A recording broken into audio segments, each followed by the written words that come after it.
In a world filled with information, where do you turn to get straight talk about retirement, investments, and your money? Lock it in to the longest-running financial talk show in Arkansas, and let us help you build the bridge between information and application. Real financial change begins right here, and it starts with you.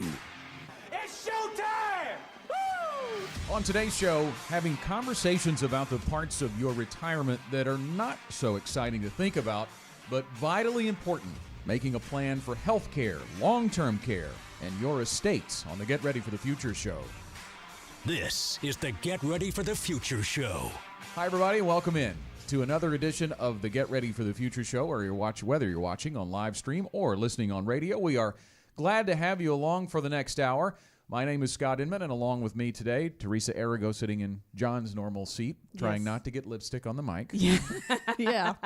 I don't wear it often, but Yes. of course today I'm sitting at John's mic and I have it on. So I would actually like you to put it, just smear it all over there so when he might comes just leave back. it. And let's not tell him he has to come in right after the show. Yeah. And That'd I don't be know. great. There might be some coronavirus stuff that Yeah, we better not do that. We could, we'll have to get rid of the germs, I guess, somehow. I do tend to get too close to the mic sometimes too. Yeah. It happens. I never really thought about that. I'm just thinking of that right now on the air. It's Thanks, the same Janet. because when I sing, I put it right up to my mouth, and I've just learned to do that. So it's hard for me to give space to it. But, you know. Well, we're glad to have you on the show. Thank you. Yeah. Lipstick and all. Yeah, lipstick and all. And Janet sans Yes. lipstick. Yes, on always. the As far usual. end. Always, Yes. So we're going to be talking about something pretty heavy today. We're already doing a good job of keeping it light. We're going to have to try to do Yes. that through the show because this is the part of retirement that people don't like to think about. They tend to think about it more if they've had personal experience with it, but even then it is very difficult to think about. But I guess a jumping off point is to ask the question of our viewers and listeners, have you had some experience caring for a loved one, whether it was an aging parent or a special needs child or even a spouse? If you have, you are certainly not alone. Listen to these stats. Today, more than 1 in 5 Americans, the numbers are 21.3% of Americans that are caregivers at current. They have provided care to an adult or child with special needs at some time in the past 12 months. And the totals estimate that 53 million adults in the United States, up from the estimated 43.5 million, are caregivers. 43.5 was the number in 2015, and the current total now 53 million. So there's a lot of people out there. And this number, I think, is going to continue to go up, primarily because we're all living longer. Well, and it's a baby boomer thing too. Yeah. I mean, that's the reason for this 43 million to 53 million is that baby boomer generation getting into that age range where some of them need care, and sometimes it's frankly not even a family member. My brother earlier this year wound up doing a significant amount of care for the next door neighbor because her son lived in New Jersey, and so he wasn't close by. And so for you to have this conversation about who's going to do what, that's a lot of what we're going to be talking about today. It doesn't have to be a family member, but oftentimes it is. We find that many times it is a daughter or a spouse who is providing the care, sometimes a son, but frankly many times it is the daughter for whatever reason that winds up providing care regardless of which parent we're talking about. I think that it's going to break down into two basic topics. We're going to be talking about health, which can really revolve around health care and health care costs and long-term care needs. And so we'll break that down into kind of two subsets there. And then the estate planning issue, and that's the end of life. What about about your generational wealth? How do you want to transition that to the next generation? But when you talk about health care cost in general, the numbers look like this. The average couple is expected to need $285,000 in today's dollars for medical expenses in retirement, and that is not counting long-term care. So when you just think about health care expenses, you think about getting on Medicare and having coverage, and you will have significant coverage from the government on that, but there are a lot of out-of-pocket expenses, and I don't think people really, that's a big number, $285,000. I don't think people realize that. So when you talk about planning for retirement, first of all, on your own, how are you going to pay for that? And then when thinking about if you can't, how that's going to burden whoever is taking care of you. And I think a big reason why that number is so large too is we talked about this longevity. Used to be people retired at 65. They basically were here for another 5 or 6 years. We're looking at people in 30-year retirement cycles. So when you do that, there's going to be a lot longer for you to have health concerns, and those expenses are going to add up. So that's why it's important that you plan ahead so that doesn't, as you mentioned, become a burden to your family or to your personal finances. So let's talk about some of the numbers when you don't plan ahead, and when this many times falls then to the next generation to bear some of the burden of the expenses. What that looks like, the average non-professional caretaker, so many times an adult child, spends $7,000 a year in the United States on their loved one who needs care. So that money a lot of times is coming out of their retirement funds to cover those unplanned costs. And AARP estimates that caregivers are spending approximately 20% of their income on caring for loved ones. So this is, when you look at it from the parent's perspective, this is a significant monetary gift that you can give to your children without actually giving them money. Yeah. Because if you will take care of your own needs and have a plan in place,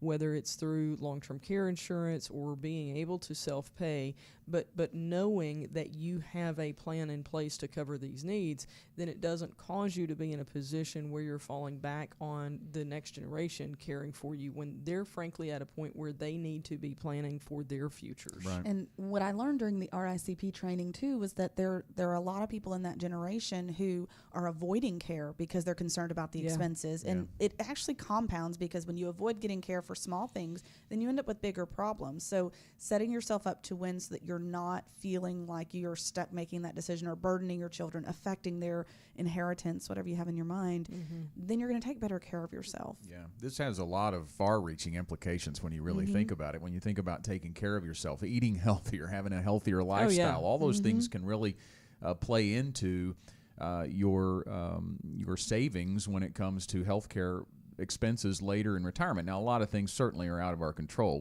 We can see the healthiest people out there eventually get sick for sure, but your lifestyle, people think about, I remember a conversation I had a long time ago with a caregiver, and she was talking about how so many people, she actually worked with people who rehabbed after a stroke or a heart attack, and she would oftentimes get them to try to eat better and get better lifestyle habits, more exercise, and oftentimes they pushed back on that because their thought process was I'm going to live the way I want to live, and if I don't get those extra 2-3 years, right, that the statistics say you could get by living healthier, that's okay.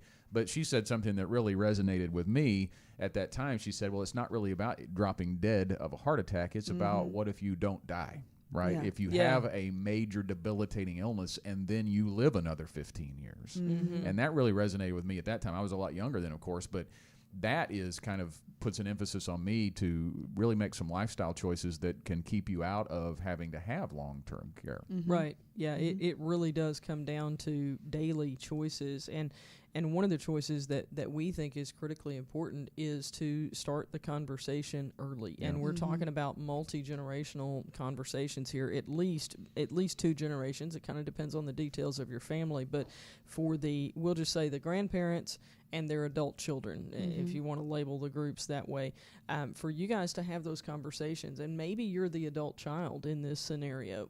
Then it falls to you, if your mom and dad have not started the conversation, it falls to you to start that conversation. And it's okay to do that. And guys, we've all kind of talked about, these conversations in our family and the absence of them or the presence of them and what that did, later on.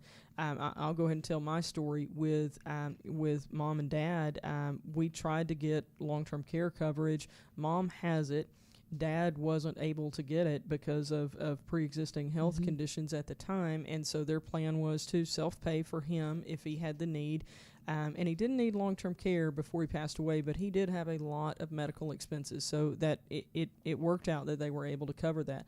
But Mom's got the policy. But more importantly, one of the things that we talked about was that neither of them wanted at any point to live on machines.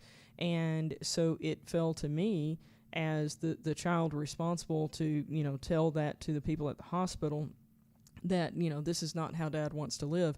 And there was a time when Dad was on life support, and the doctors told us, look, if we pull the plug, he's not going to make it. Mm-hmm. But I had the peace of mind. Now, there were tears, but there was peace with those tears. Mm-hmm. I had the peace of mind to be able to say, he does not want to live like this, so pull the plug. And mom could have said that. She looked at me and said, I'm not doing it. You make the call, and I'm good with whatever you decide. And so I did that, and God did his thing. And my dad lived for several years after that. But to know that whatever that result had been, even if Dad didn't make it, if the doctors were right, then to be able to do that with peace of mind is a tremendous gift to your children. Mm-hmm. Yeah. And I think I was on the other end of that. I've mentioned, I've been a caregiver 2 different times, once for my mom and then once for my bonus dad. And in both situations, we hadn't had those conversations in advance because the surgery was supposed to be routine. And trying to make those decisions was so difficult.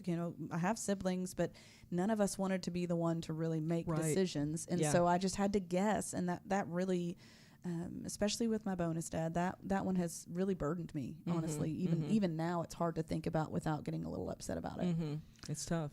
When we sit down with clients and talk about what their plans are, their goals, their dreams for retirement, I think oftentimes we do get some feedback that they want to be in a position where they're not a burden on their children financially. And they think about that in terms of maybe more basic expenses like food and gas or utilities or paying a mortgage payment or things like that. But think about how this health care conversation, this potential long-term care conversation can play into that. Janet mentioned the numbers a moment ago that the out-of-pocket expenses that the average non-professional caretaker tends to spend on the person that they're caring for. But even the trickle down from there, those are just the obvious direct costs. There's also the time away from work that could be put into play here, and that usually means missed opportunities even for promotions or pay increases. So the income can be affected, the future income of a caregiver if they have to miss time from work. And then, of course, from our perspective, we see it a lot and think like this as well.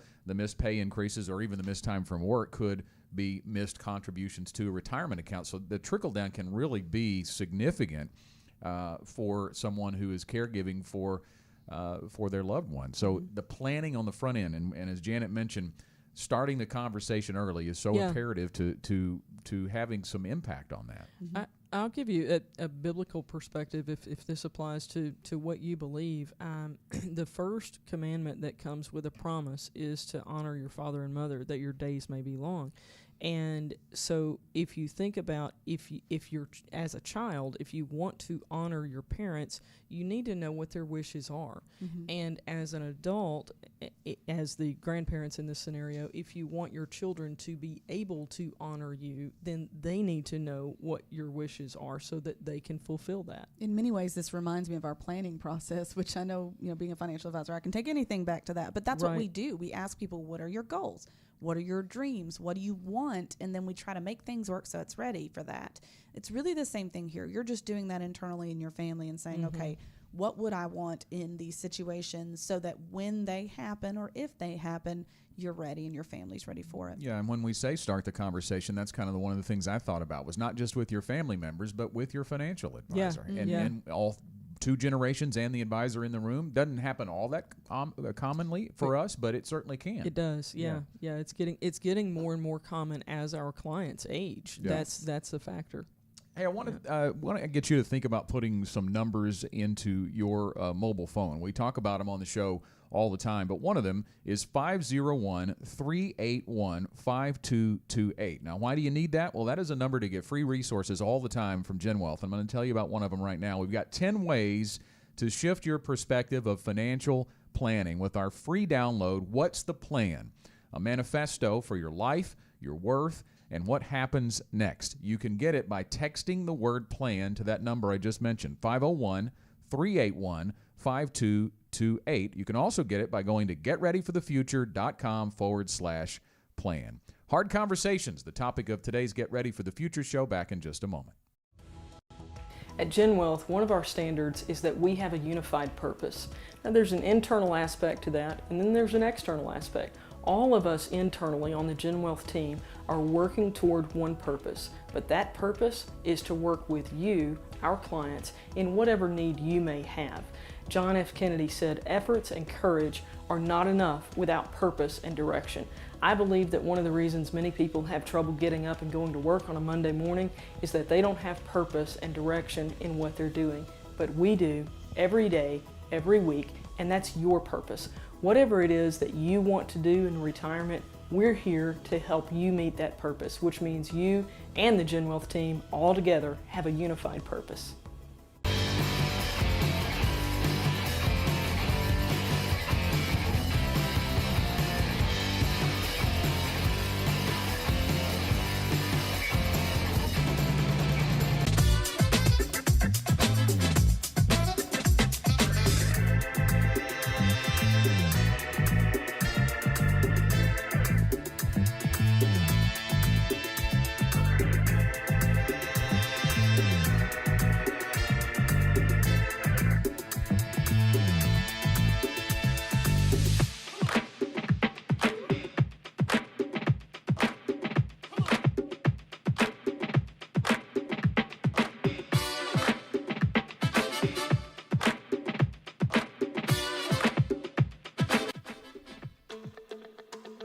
Back with more straight talk about retirement, investments, and your money on the Get Ready for the Future show. Talking about the parts of your retirement that are not so exciting to think about, but vitally important to be a part of your financial future and your plan, because inevitably it is probably going to be needed. We're talking about the health care and long-term care components of a retirement plan, and also the estate planning. We'll get into that in the next segment. Scott Inman along with Teresa Arago and Janet Walker today. I wanted to mention again that number that I mentioned before the break. I told you that it would be really a good idea to put into your mobile phone, because we have great resources that are always free by just texting words to that number. It's 501-381-5228. We say it all the time, but I also know, I recognize and know this for a fact because we get this feedback from people who come into the client meeting rooms, that this is the Home Depot show. Yes. Right? I mean, that's really what it is. Yeah. It is the Saturday morning radio show that people are doing their errands, whether it's Home Depot or Lowe's. That's right. I don't want to make a plug for Home Depot. Wherever you're going to do your errands on Saturday, we know people are kind of in and out, and they're maybe behind the wheel when they hear me say this number. So I want to make sure that if you get a chance to stop, go ahead and put it in your phone. That way you don't have to be scrambling every time I mention it. It's 501-381-5228. Another opportunity for you to get a free resource is to text the word FAST to that number. That gets you signed up for the fastest 4 minutes in finance. That's our segment that gets delivered on a weekly basis right to your email inbox. It used to be a portion of the radio show, and now we've carried it on through a little video content that we produce. It is always about finance, mostly about investing, markets, economy, but occasionally, as it is this week, it is really about more retirement-related topics like Social Security. We're going to talk about the solvency of the Social Security Trust Fund. We talked a little bit about that on the radio last week, the new report from the Social Security trustees. But if you want to learn more about that, text the word FAST to that number, 501-381-5228. So we were talking about health care and long-term care and starting the conversation early. So what do you talk about? That's the part that we're going to get into in this segment. And it's really the basic things that I was taught in journalism. It's the who, what, where, and how, right? I mean, you need to talk about your desires. And again, I recognize how difficult this might be for people to do, because it's not something you want to think about, but having the conversation, as you mentioned you'd had with your dad, Janet, is so vitally important before it happens. Well, and I'll say, once you begin to start having those conversations, they get easier every time. I mean, at this point, my mom is in her 80s, my dad is gone, and we're looking at updating the trust because things have changed. And so this conversation now, even though, you know, she's a little bit older and everything, it's easier than the first conversation was. So just start having those conversations. And one of the most important ones to start with, one of the most common ones to start with anyway, is if you get to a point in life where you have to have care, then where would you like for that to happen? Now, the most common answer from people, what we most often hear, is that they want to receive that care at home. Right. And if there is a way to make that happen financially, then we want to be sure that you can honor their request in that process. But you've got to find out what their desire is. And there's a sliding scale to this. It's not that you're doing great and then one day you go into a nursing home. It's often that there are certain tasks that are either difficult or impossible for you to do any longer. I actually have a client who's in retirement that chose to move into an assisted living facility because standing to cook became difficult for her. She's got some health concerns that being in that position, standing at the stove, was something that just was becoming cumbersome for her. And so she sold her house and she moved to an assisted living facility for simply the ability to have social interaction with others and the ability to have meals that were prepped for her so that she didn't have to try to do that daily, so she could enjoy her day. Yeah, I think about my grandmother. She, by the way, in November will turn 100. That's amazing. And about 2 years ago, I think it was almost 2 years ago, she was living alone, but she was starting to get unstable in those type of situations, and she actually fell and broke her hip, and being alone, you know, she was there a little while before anybody found her, and she was able to get care. So she obviously got the hospital care she needed, and then got the Medicare rehab into the nursing home, and then decided that she didn't want to leave. Her hip's all better. Yeah. But you know what it was for her? It was the social part of it. Yeah, and Teresa kind of alluded to that as a benefit for her client. I have a client who is healthy, and she's in her 80s, but you would never know it unless you had documented proof. You would not have a clue. But she left Arkansas to move to the state where her daughter lives, and she moved into a place like that where they're providing meals and everything. So she went from a paid-for house and sold that, and now is paying for, you know, the ability to live there and have all the meals prepared and all of those things. But it works in her cash flow, and it works for her family, and she's close by for her daughter and everything. So it's just really been a good transition, and she loves the social factor that has come into play there. So I think especially for females, because frankly we're the ones who are usually here last, and we're a little bit more social, but I think that is becoming more and more common of a choice. It's not the nursing home, It's hey, we can play bingo together, and you know, and all kinds of things like that. Yeah, and many of them provide very robust activities, so that's important. You know, if you and it's becoming more common to have these places because the baby boomer generation is getting into that age that needs those different help. So there's a lot of options typically in most towns, and they're probably very varied in price from what I've seen. So take some time to research that and come up with what you feel like is the best fit for you. We're going to talk about the costs, and that falls into the how, but I want to talk about the who first. So the where was the first thing we talked about. Where would you want to receive care? Have that discussion with your loved ones, but the who is vitally important too. You know, we were joking when we came on the air. We were talking about if it was me, right? And my 20-year-old, almost 21-year-old son is behind the camera over there, and I don't want it to be him. No offense. No offense, Garrett, but I don't want you to be my caregiver. But, you know... we have this conversation documented. Yes. And we know this. It has been recorded both on video and on audio. So if you ever need to go back to it, I don't know if it'll hold up in court, but that's what I would prefer. No, I mean, but that's important. I mean, there's dynamics. I'm not going to say it's always going to be the daughters taking care of the mom and dad, but, you know, that's in my case, that's what it's going to be. Yeah.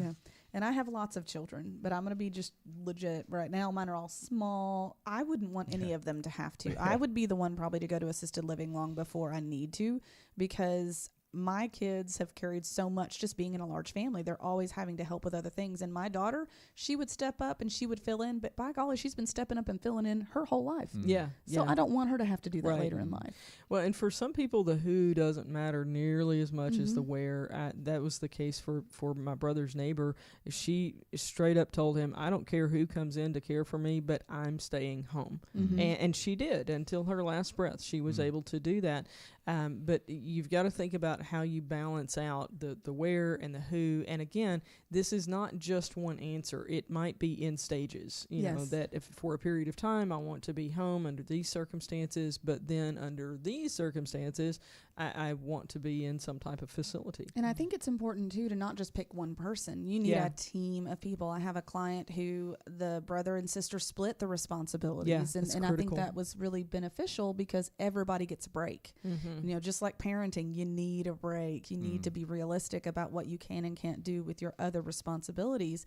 So to break it up a little bit so that not everybody is responsible for all of the things. All right, so the math part now, the financial part. That's the how, right? How will it be paid for? And we talked about all those options. I want to give you some numbers here. These are based on, I'm going to have a hard time finding it. I think it's 2014 numbers. Where are they? Well, I can't find it. Let's see. Average expenditures. This is for long-term care. I thought I had a number on the year there, but these are national averages. So I think in Arkansas, it's important to point out they'd probably be a little bit less. But, you know, you think about these. I don't even know that people realize that all these services are available. But adult day services, which is 5 days a week, 52 weeks a year, that's somebody coming to your house, or is it actually? This would be like a daycare facility. You drop them off. Yeah, it's just like when you drop the 3-year-old off at daycare. There's a period of time that they are there 5 days a week, and you have them over the weekends, and you have them in the evenings. So the same thing for an adult. That's the average cost of $17,420 annually. Assisted living facility averages about $39,000. Home health care, almost $41,500. That would be homemaker services, and then there's home health care with a home health aide, which averages about $45,000 a year. And both of those home health cares, we'll jump in a minute, both of those are based off of 42 hours a week. So basically that's a work week. So if you're needing home health care for like 24/7, your number's going to be very different. Yeah. And then the nursing home, which everybody is obviously keenly aware of how expensive that can be. A semi-private room averages $74,820 a year, and a private room around the clock, of course, say 365 days a year, $83,580. Now, obviously, some of that will depend on your need. Yes. More than just a conversation of how it will be, but the paid for part of that, those numbers, that's why we wanted to share that, because the plan, and that's where the financial advisor really comes in when your retirement is more than just investments, as it is here in GenWealth. The how are you going to pay for it becomes critical, and that becomes part of the overall plan when it comes to your assets and how much income you're going to be able to provide off those assets. Especially when you consider the AARP said over 50% of people will need some sort of long-term care. Now, not all of them will be for extended periods of time, but I think a lot of people don't think they're going to need it. They think, oh, well, my parents died young or whatever, and it may not be the case. Or they're kind of in denial about thinking about it. That I think that is very common, that they just don't want to. They don't want to deal with it. Well, at some point, it's going to happen. Statistically, that's the reality. And so it's important, again, to just have those conversations. And we know that there are some people who will be in a position to be able to self-pay, and if that's you, that's fabulous. But we would ask that you just be intentional about having the conversation with your advisor, regardless of what the ultimate answer is. Be intentional. I think that's important for your children to know, that we have had the conversation and here is our decision. We have a long-term care policy or we don't, whatever the end result is. And some of you, frankly, are not going to qualify for coverage at this point, like my dad didn't, but some of you will. And again, it is just a question of being intentional and starting the conversation with your advisor, and then together as a team, you can come to the conclusion that's going to fit for you guys. If you need help figuring out, are you in a position to be able to self-insure? Will you be in a position to self-insure? Or do you need to reach out and see if you can leverage an insurance company for long-term care coverage should the need arise? You can call us toll-free at 866-653-PLAN. That's 866-653-7526 to set a complimentary first appointment with a GenWealth advisor. Back in a moment.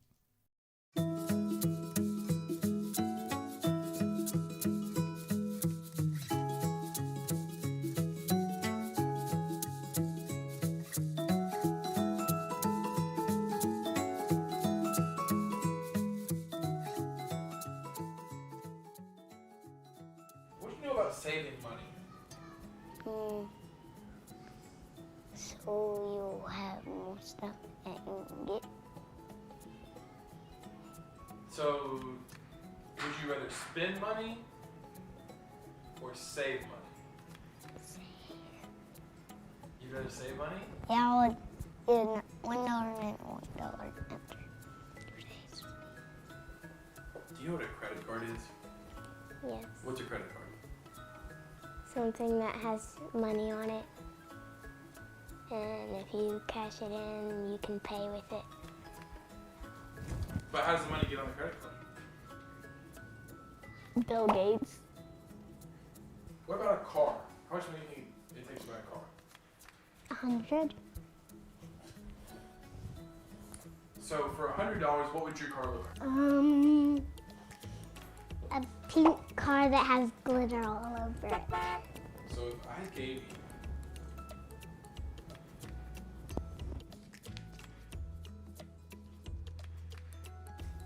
what would you buy with it? Maybe a car. 2, 3 houses. 100 wood. 2,000 toys. And infinity couches. What do you think a 401k is? A candy bar. Okay, a wafer with chocolate syrup on top and then caramel on top and then chocolate chips. Would you cover it in chocolate? Yeah. Tell me everything you know about money. That it costs a lot and that people get only a few things. And if you save money, you can get stuff that you need.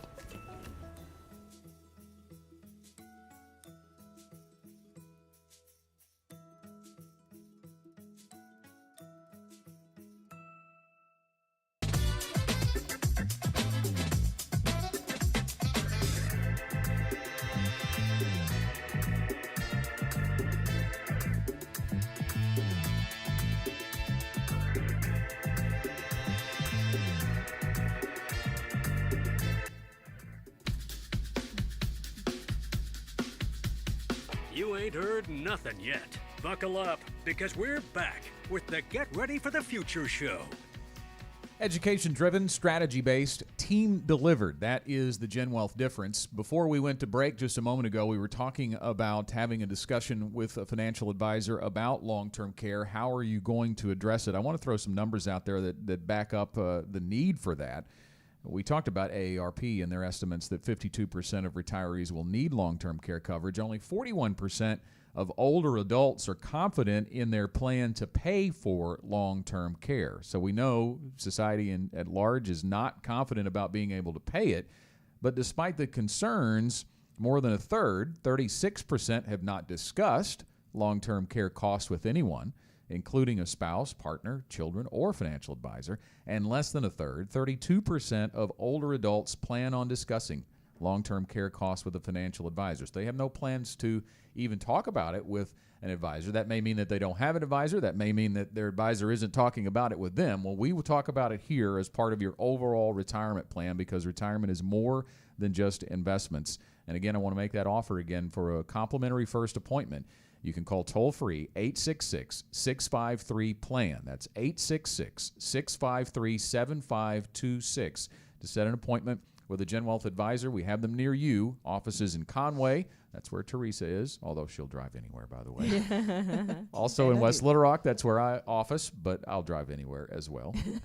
Bryant, Hot Springs, El Dorado, we're in Northwest Louisiana, and Central Tennessee. That's going to be a long list as we continue to do this show. I don't know if we're going to be able to say them all. It takes the whole segment. Say, check out the notes or something. Yeah, exactly. Hey, we're halfway home. We were talking about the hard discussions that you need to have ahead of time before it's too late to really wonder or to pay for it, to make a plan for the part of retirement that is actually, quite frankly, just not exciting to think about. We talked about health care. We talked about long-term care. Now we're going to talk about estate planning, because this is vitally important as well.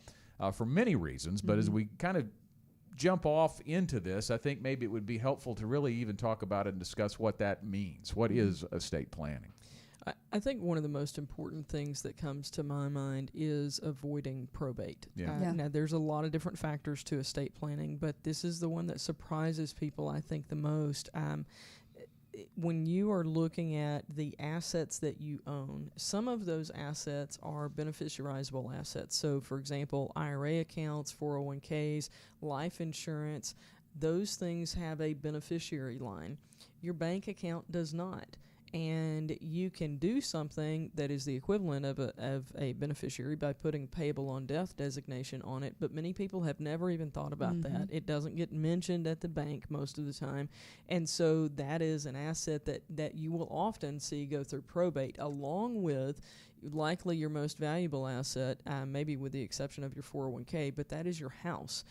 Your house, there is no beneficiary line. At the courthouse on the paperwork that you have, there's no way to beneficiarize that. And so that is what we often see go through probate, along with other things that it's not super clear, it's not beneficiarized to whomever.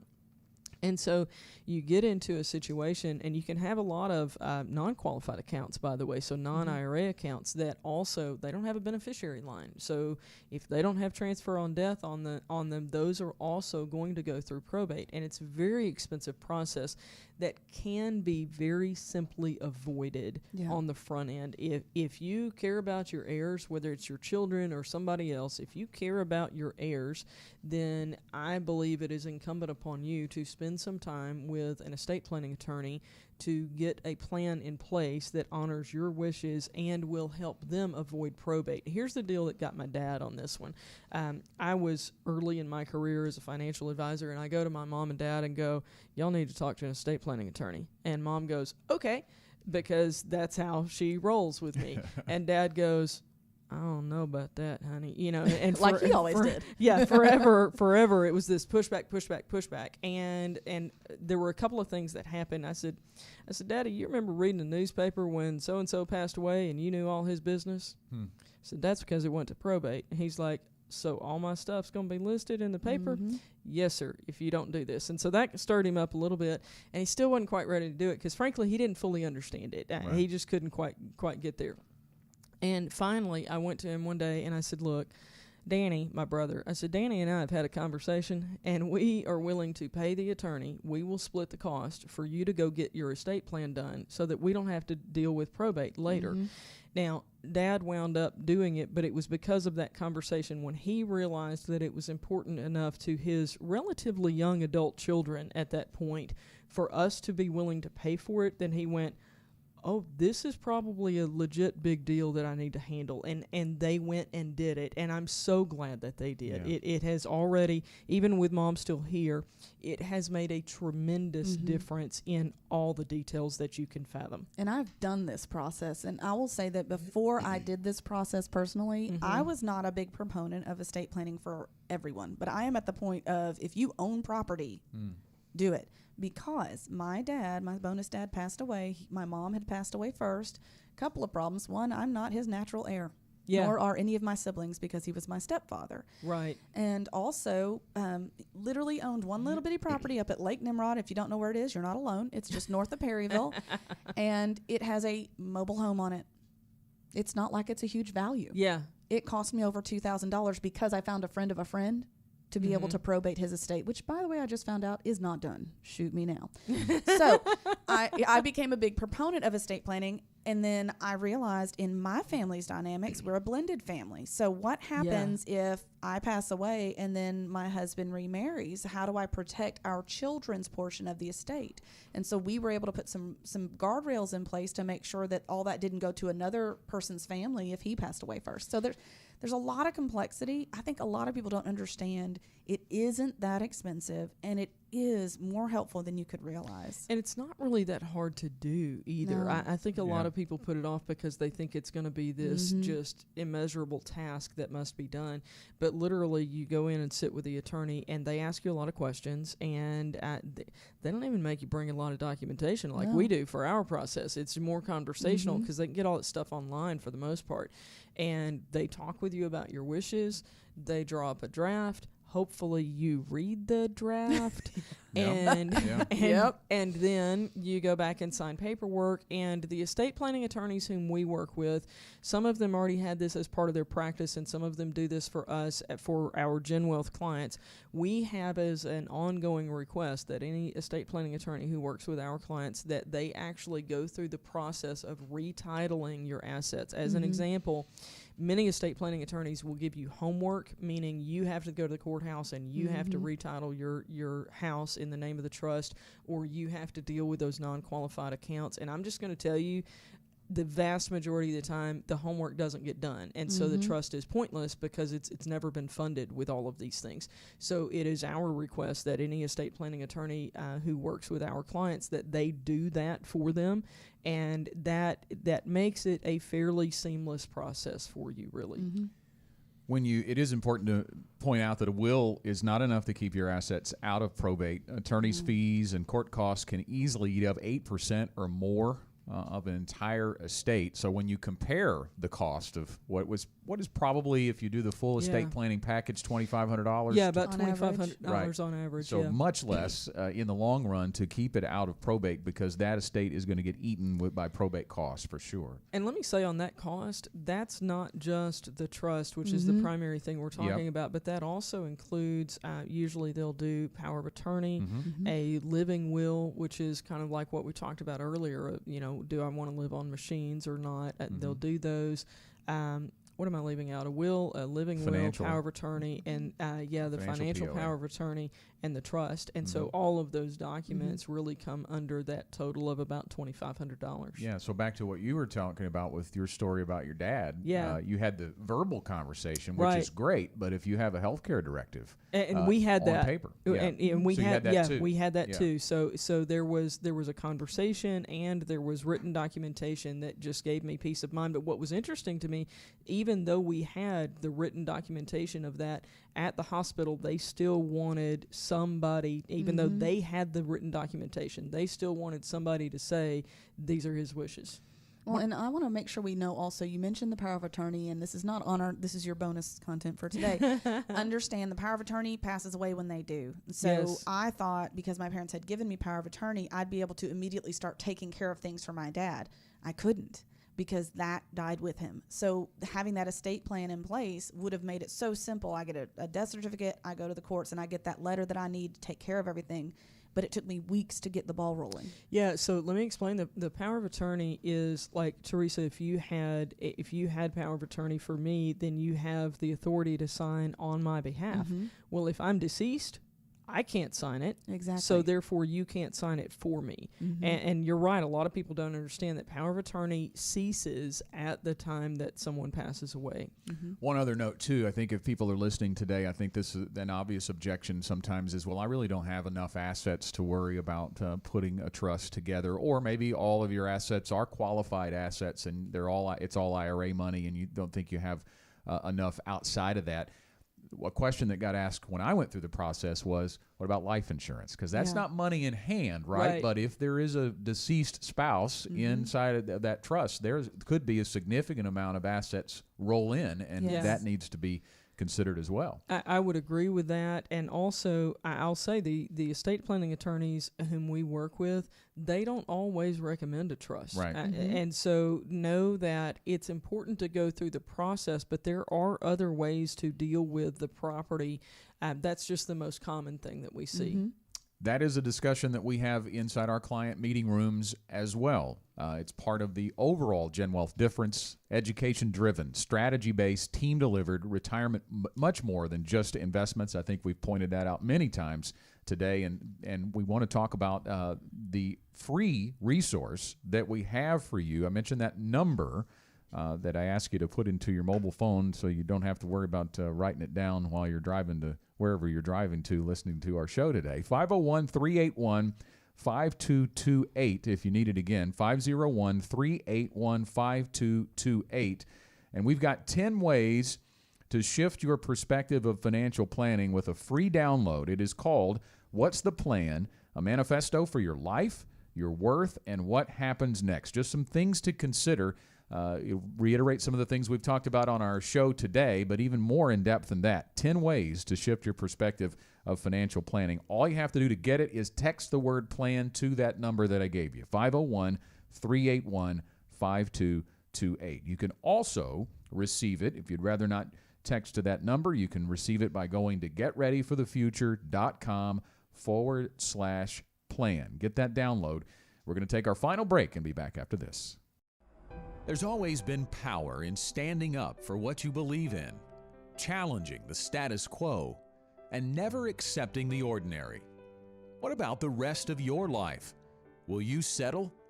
Or will your retirement be more? More fun, more family than finances, more than just investments. Connect with us at GenWealth and harness the power of more. At GenWealth, one of our standards is we believe in balance, and it's really a twofold standard. For our team, we believe that you've got to work and you've got to do things the right way, but you also have to have some time off, and you can't do your job if your job is all you do.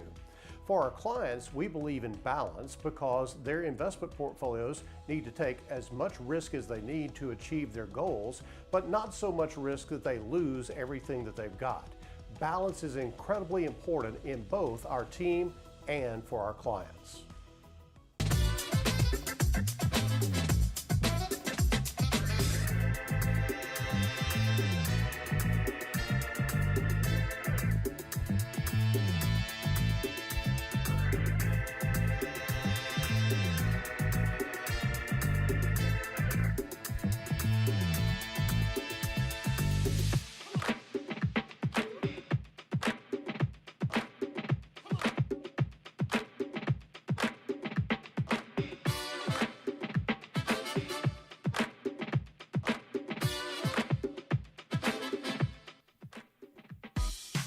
Want more straight talk about retirement, investments, and your money? Listen to our podcast on iTunes, Stitcher, or wherever you listen to podcasts. Now back to the Get Ready for the Future show. Today's show talking about having conversations about the parts of your retirement that are not so exciting to think about, but vitally important to have. We've talked about healthcare and long-term care wishes before they are needs. And then in the last segment, we talked a lot about estate planning and all that entails, and really the need to talk to an estate planning attorney to determine how much of that planning needs to take place in your personal situation. I want to revisit a little bit of that, or kind of go a little bit deeper with that. The beneficiary side of this on your accounts, when things change, as they always do over time. This is a common part of our annual review process with our clients to look over beneficiaries, but it is certainly ultimately upon the client to do. And if you don't do it, or if you don't have an advisor that is looking over it with you, it can really create some potentially horrific situations. Yeah. Janet's got the best story for this, so I'm going to let you go first. Y'all both have good ones. We had... Or bad ones, as it turns out. Yeah. Interesting ones. We had, years ago, I was sitting with a husband and wife, and I was looking at some life insurance that we had not written. It was a policy that he had before we even knew him, and I was looking at the beneficiary information, and let's say that the wife's name was Amy, okay? So it had Amy, and it had a different last name, and I said, did you guys have this policy before you were married? Because this doesn't have your married name. And they asked what last name was on it, and I told them, and he about died and she about killed him because it was another Amy. Apparently he had married first wife Amy, and she was still listed as a beneficiary, and he was now married to second wife Amy, and she was not the beneficiary who was listed on there. And so, and it had been wrong for years.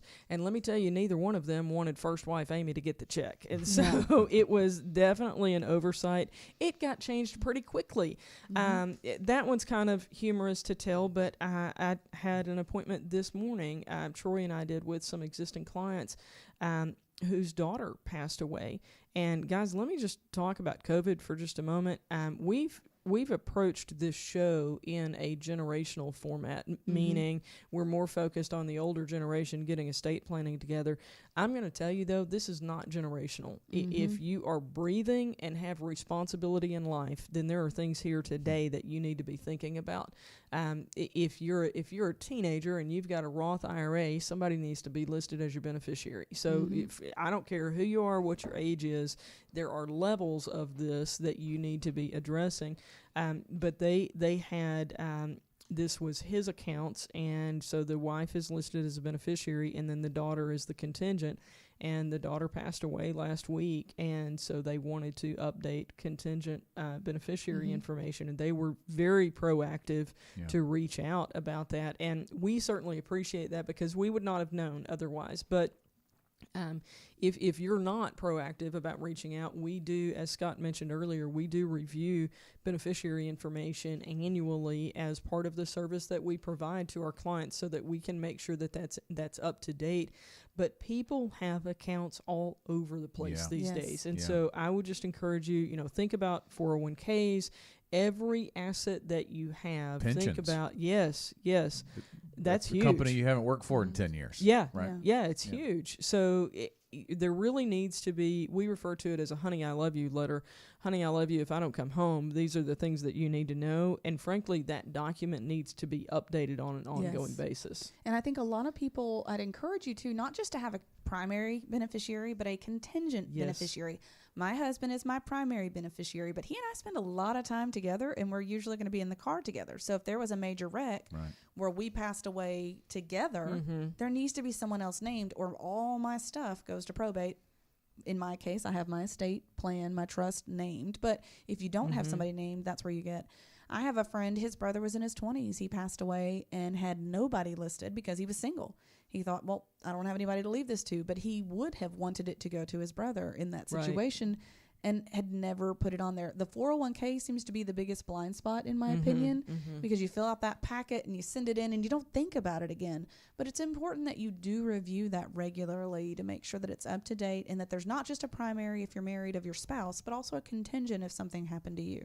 I think it's vitally important. I say this in client meeting rooms across the gamut of situations or areas of our planning process, but I always say that it is better to plan for something and it not happen than not plan for it and it happens. You need someone in your corner who's looking out for those things, who deals with it every day, and that's what we do when we build our plans and we work with the ongoing relationships we have with our clients. The discomfort of not having a conversation before these things happen is far less than the discomfort of not having a plan and scrambling to make it work in a crisis. So as we wrap things up today, I think it's important to talk about the planning process. And this is a component of it. The Gen Wealth Ready to Retire process. So if you are in that retirement red zone, if you're 5 to 10 years out from retirement, or if you're in retirement, this is where the 7 key areas vitally important to you, and the investment strategy, which we haven't talked about at all today, but we've talked about on previous shows, is part of that. How does your investment strategy need to change as you walk up closer to retirement or enter retirement? Social Security, determining the best strategy to maximize your Social Security benefits, a key component still of your retirement income. Creating guaranteed income to meet your basic needs, protecting against inflation, and providing for lifestyle income. You have to have a plan that increases your monthly income over time. The long-term care needs is a part of the Gen Wealth Ready to Retire process. We've talked about that in depth today. Reducing taxes during retirement. And it is all documented in a written plan, on paper, on purpose. Again, retirement is more than just investments, and you need a plan to enter retirement that doesn't just focus on investments. And these conversations, of course, are difficult, but I agree with you. I think if you have the conversation on the front end, it avoids so much pain later on. If you're going to go through a tough situation, having the power to take care of it and feel like, as you mentioned, honoring my parents, feeling like I've been able to do that, that is freeing. Yeah, let me give you a hint about, we as society say these are difficult conversations. They're hard conversations. Let me just say they don't have to be. They're important. But I get tickled about this comment from Dave Ramsey. He says, my parents never talked about money and they never talked about sex, so I thought they had neither, and it turns out they had both. You know, for whatever reason, we make those topics difficult conversations, and they shouldn't be, especially among family. Yeah. So when you're talking about end-of-life decisions, they're important, and you might be a little bit uncomfortable. I'm sorry, grow the heck up and get over it and have the conversation. And if you'll go into it with the mindset of this is not difficult, that it's important, then it changes your mindset. Y'all are going to laugh at me, but I used to do this with our son, and it worked very well. He was a stickler about certain things that he just didn't want to eat. And I grew up on a farm, and if it's in front of you, you eat it, and you're grateful for it. And so we did this thing of, he'd take a spoonful of something and he would tell himself all the way from the plate to the mouth, this will be good, this will be good, this will be good, this will be good, this will be good. And then he'd take it and be like, that was good. And I know it's goofy, I know it's crazy, but there is something psychological to doing that. And so if you prepare for this conversation telling yourself it's going to be difficult, guess what? It's going to be difficult. Yeah. But if you prepare for this conversation telling yourself, this is important, and I need to honor mom and dad by having this conversation, and we can do this, then that's the mindset you'll have. You'll know that I run a little bit. Yeah. I can tell you that I have never looked forward to running. I don't think it's going to be fun. I don't think it's going to be easy, and it's typically not. But I have never finished a run and not been grateful for doing it, not being glad that I went and did it. Right. And I think the same is true here. It may be difficult for you to start the process, but just think about what it's going to feel like on the other end. Yeah. Yeah. And if you're thinking about it now and you're going, man, we really need to take care of this, set a timeline for yourself right There you now go. while you're thinking of it and say, by this date, I'm going to do X. Put it in your calendar. Do something to help yourself while you're motivated. Prioritize this. Otherwise, the noise of life is going to take over. That's right. You are such a financial advisor. Setting goals, setting deadlines. Make it timely. Yes, very important. And how about that for timing? There you hear our final bell, which means it is time for our final thoughts. Janet, we'll start with you. I would just say have the conversation. One of our standards at Gen Wealth is that we value good communication, and good communication is clear between the different parties, but it's also focused on those important topics. So be sure that you have the conversation. I think hope is not a plan, and what you hope to happen in the future may happen by accident, but chances are it won't. So take time to create a plan, whatever that looks like for you that's unique to your family. Do the steps now to be ready for later. I'm going to give you 2 phone numbers as my final thoughts. We've been talking about urging you to have that conversation and get the ball started as part of your overall retirement plan. If you'd like to get that started, you can call toll-free 866-653-PLAN. That number again is 866-653-7526, and that will reach out to Gen Wealth and get you matched with the Gen Wealth advisor near you who is also best equipped to handle your situation and talk to you and build a retirement income plan. But more than that, talk about the things that we've talked about on this show and maybe even some more things that you haven't really thought about or considered to make sure your retirement is what you want it to be. And then the other number we've been talking about all show long, 501-381-5228. That is the number that you need in your mobile phone to be able to get free resources from Gen Wealth, including 10 ways to shift your perspective of financial planning. The free download is called What's the Plan? A manifesto for your life, your worth, and what happens next. And just text the word plan to that number to receive it. One more time on the number, 501-381-5228. If you don't want to do that, there is an alternate way to get it. You can just go to our website, getreadyforthefuture.com/plan to get that free download to shift your perspective of financial planning. We hope this has been a beneficial show. We hope it has been light enough for you as well. We tried really hard to do that. And we'll see you again next time on the Get Ready for the Future show.